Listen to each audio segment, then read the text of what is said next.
Hello and welcome to another video. In fact, this is kind of a special bonus video.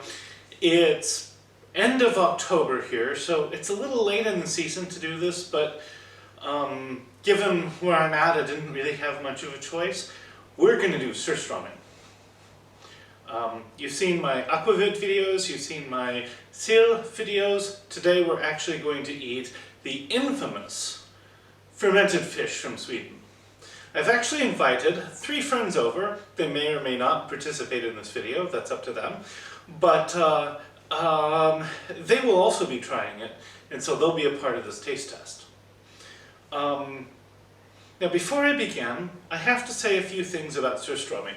This is Surströmming, it's Oscar's Surströmming. It was the easiest kind I could find right now. But Surströmming has absolutely infamous reputation of being one of the worst smelling foods in the world, right up there with durian, and it has a reputation of being very terrible to eat. The problem is people love to eat difficult foods improperly and brag about how bad it was. I've had Surströmming once before. I really enjoyed it. In fact, I enjoyed it too much, ate a bunch of more than I should have, and burped up Surströmming flavor the whole night. So I'm going to recommend people don't do that. But I have a nice large can here. It is, I think, enough for 4 people, I hope. We'll go ahead and use that. Additionally, there have actually been cases in Germany where improperly handling Surströmming has been considered equivalent to vandalism. So we'll be talking a lot about proper handling of Surströmming, primarily because, you know, obviously we don't want problems with neighbors, yada yada yada. So we'll go and talk about that in a moment. But now that I've introduced this video, we're going to talk about what we eat with Surströmming to make it delicious and memorable in a positive sense. Surströmming by itself is practically inedible. Okay? I can't stress that enough. If you pick up a piece of Surströmming and just try to eat it, it will be too salty, first of all, and it will have a very strong flavor that I would describe as almost sulfurous. So you cannot eat Surströmming just by itself.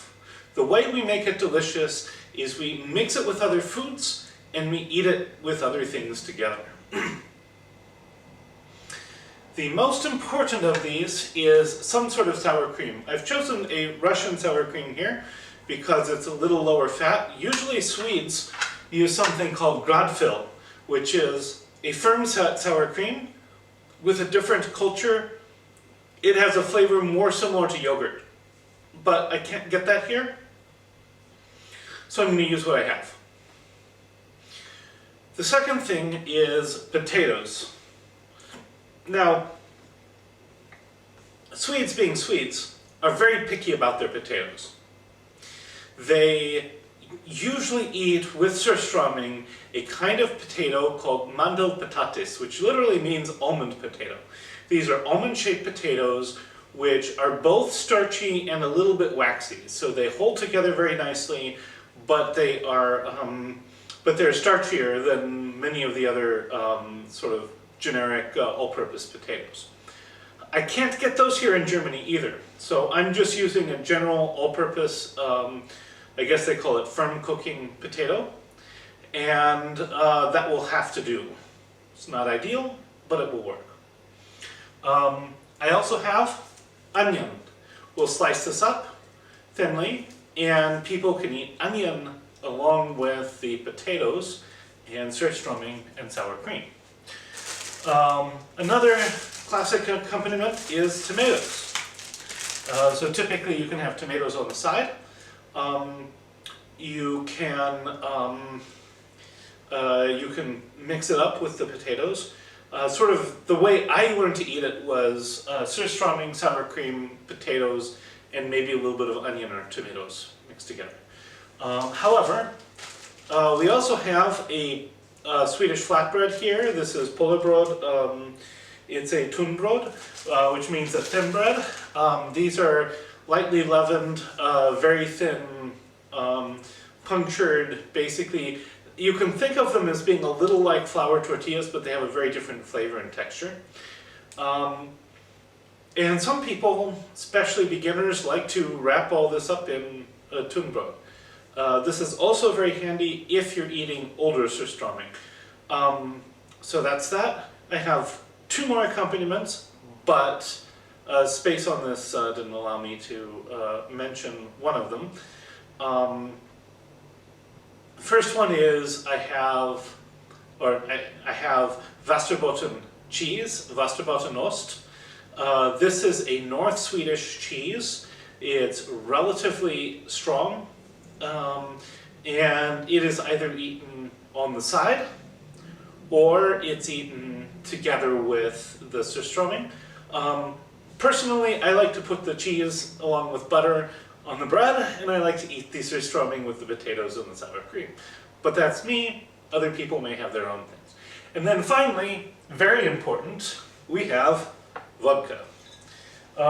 Swedes, at least the Swedes who have introduced me to surströmming, tend to have a little schnapps glass of vodka with the surströmming and tend to basically sip it. You don't think of vodka being a sipping drink, but it goes actually very well in this case. So we're going to have that. So those are the things.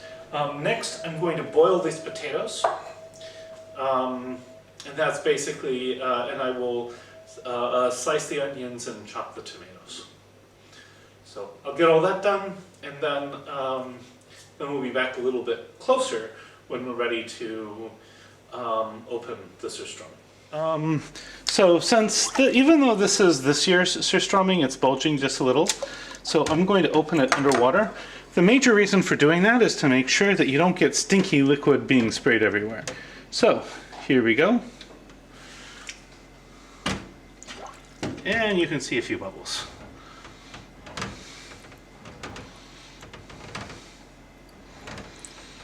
And you can smell it.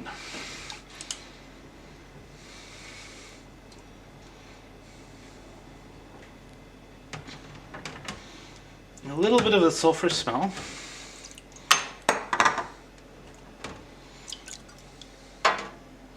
And this is the surströmming. So I will wash these all out. I'll put them back in the container, and you can actually, in fact, see why sometimes people associate the smell or mistake it for, say, gas leaks.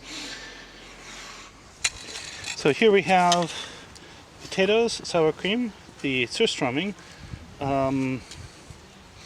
We have, I guess, a rather aggressive horsefly there. Some tomatoes, onions. I guess now I'll show you how to eat the surströmming. Typically, what you're going to do is you open up the belly like this, flip it over, and then typically what I've seen people do is to basically squish it like this, and then you can just pull the skeleton out. And then with the skeleton will come out any... that did not work so well. With the skeleton will then come out the guts and so forth. Well, I'm going to have to try this a little longer, but I'm going to use the fork here to just... There we go. See the bones coming out? There we go. And then basically you can mix this with some sour cream and eat it with pieces of potato. And onion. And tomato if you like. Again, you really cannot eat surströmming straight. It won't work. You will not enjoy it.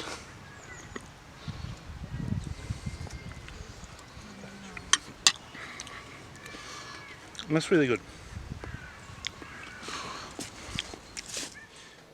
Thank you very much for watching my video on surströmming. I hope very much you enjoyed it.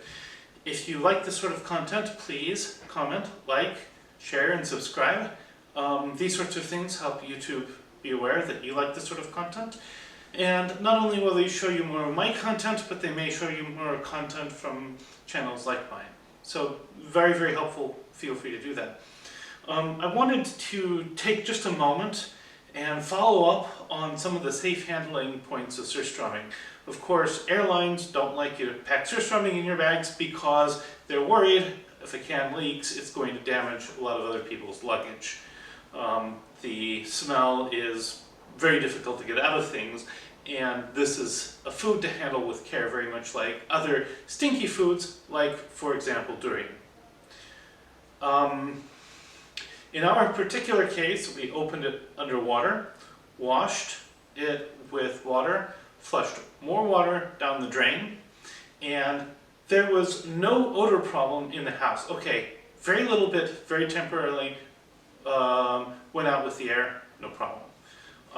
When we carried it to the park, however, a very small amount of the juice got onto the cloth bag that we carried everything in. When we got back, I had to run that bag immediately through the laundry. Hands, of course, smelled a little bit fishy for a while. That sort of thing is normal also. If you handle surströmming responsibly, it is not a problem. If you handle it irresponsibly, then you're going to have problems. So keep that in mind, and thank you very much for watching. Or, as we say in Sweden, tack så mycket.